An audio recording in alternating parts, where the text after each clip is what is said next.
தான் வாழாம தன் நாட்டு மக்களை மட்டும் வாழ வச்ச தலைவர்களை பார்த்திருப்போம். ஆனா தன்னையும் தான் குடும்பத்தை மட்டும் வாழ வச்ச ஒரு தலைவரை பார்த்திருப்பீங்களா?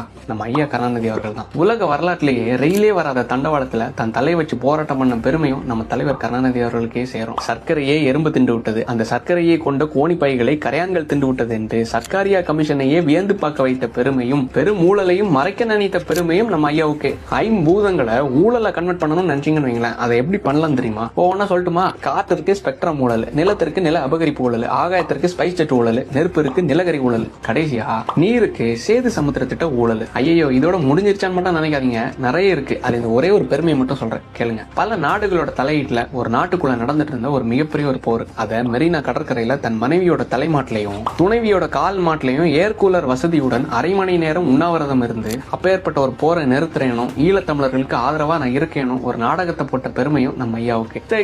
இத்தனை சாதனைகளுக்கு உரியவர் தான் நம்ம ஐயா கருணாநிதி அவர்கள்.